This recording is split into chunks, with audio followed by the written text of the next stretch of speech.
Hello guys! Welcome back again sa ating panibagong video. So ayan guys, for today's video, nandito tayo ngayon sa aking bahay, sa aming bahay. So nandito tayo sa likod ng bahay. So ipapakita natin guys kung ano ang ginagawa natin dito pag nandito na tayo. So yan, nakita nyo guys, mataas po yung lupa na aming kinakalkal na yan. Yan. Ito po yung tagiliran ng bahay namin. Medyo bundok kasi ito guys, kaya anong una ko talaga ng lupa, pinalibit. Ito po yung alulod natin. Oh. So yan, so likod natin. Ito po yung mga kahoy natin. Ito po yung nung umuwi ako dati dito guys. Ito po yung tinanggal natin na lupa. Ito. Bundok kasi ito guys. Ito yung manok natin. Yung manok ko na pagkalis ko, may sisiw pa. Ngayon malaki na yung sisiw niya. So nakabalik naman tayo. Tsaka yung kahoy guys. Yan, iniipon natin yung mga kahoy dyan. Yung galing doon. Yung tatabas ako. Pag naglinis ako dyan sa taas, kinukuha ko yung mga kahoy. Tapos iipunin natin dito. So tama-tama pagbalik ko dito guys, tuyo na. At nagamit na rin ni Mrs. yung iba. Hindi na nila kailangan maggamit ng gasol. At saka yung namin, dati yung labahan namin doon sa harap ay medyo pangit tingnan. So nagawa ko ng dito sa likod, sinimento natin. So yan. At sa mga dating lupa ay galing po dito yan sa likod. So tinapon natin dito. At medyo tumibay na rin. At gumawa tayo ng kulungan ng manok. Saka may manok tayo guys, galing sa kuya ko sa bukid. Yung manok ng kuya ko binigay sa akin. So may mga gabi tayong tanim. Yan. Tapos yung bayaw ko po, yung bahay nila. Malinis na po yung guys kasi nilinis natin yung mga baba na yan. Dati kagubatan. Dito, kagubatan. So may mga gabi tayong tanim dito. Yan. Ito po ay kailangan mailibit mo na ito. Matakpan natin ito ng lupa dito bago simentuhin at saka lagyan natin ng recrap dito pag may budget na tayo. Yan. Kailangan natin ay may budget hanggang doon. Yan yung harap ng bahay namin guys. Ito bali kusina. So yan. Wala natin ang ating manok na makulit. Ito yung ginawa kong baybayan nila guys noon nung pag-uwi ko. Uy! Pasok! Huwag kayong lumabas. Gusto nang lumabas. Parang mga aso.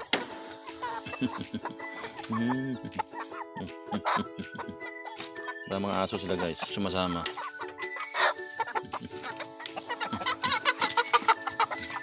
Uy! Nakalabas. Nakalabas. Makulit guys. Pag nakalabas itong isa na to, pasok yung sa loob ng bahay. So yung mga pamangkin nila. Yung mga pamangkin nila magaganda ang katawan. Baliktad ang hindi ko ito guys bibitawan kasi makulit. Nasa loob ng bahay lagi pumapasok. Kaya malaki na yung sisiw. Sa bayaw ko pala yan. Sa bayaw ko. So yan ang ating sinimento. May labahan na tayo dito. Yung nga pala ito guys, yung ginamit yung buhangin ay galing sa ilog. Pinakot ko, nagay ko sa sidecar, sa food cart. Yan, okay naman siya. Tinibayan ko lang yung pagkahalo. Yung halo ng simento. Nangaway. Yung mga bagong sisiw ko. Yan.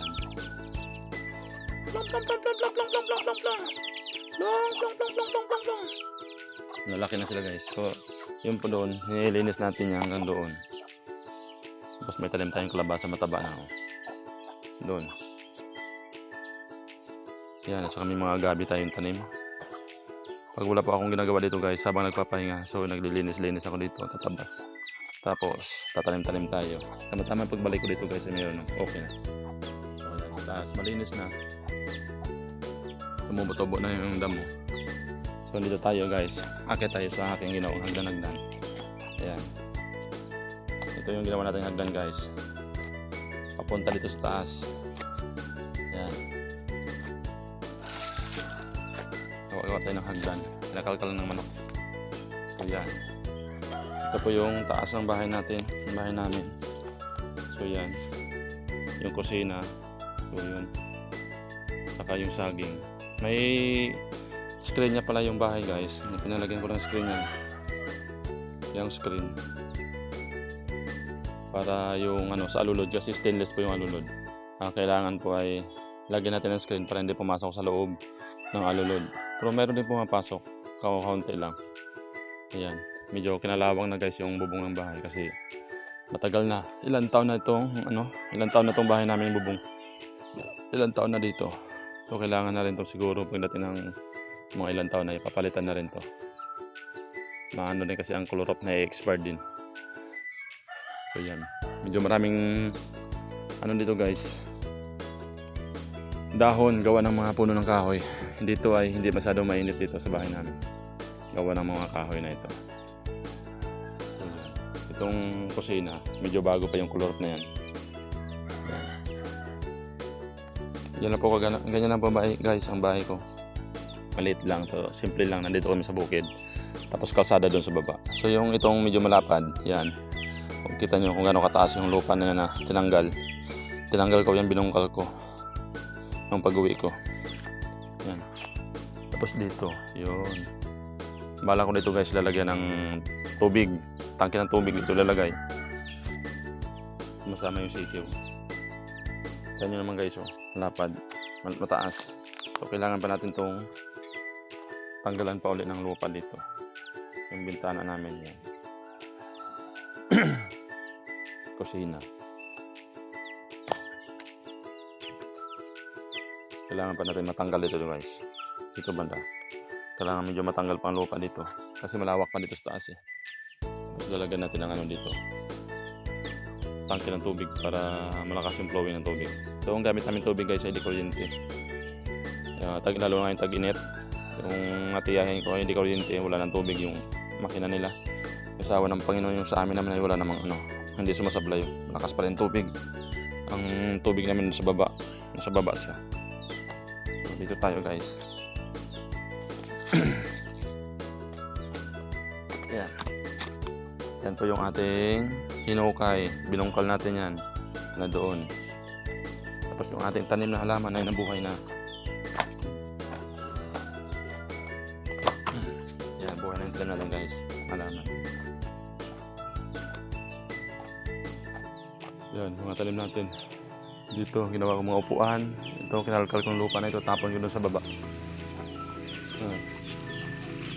Ayan, malawak na guys. Bungkal natin lupa. Tapos tapon natin dito. So, yan. May tanim tayong mga halaman.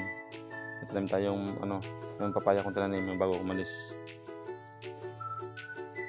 At yung ating kalabasa doon sa baba. Yun.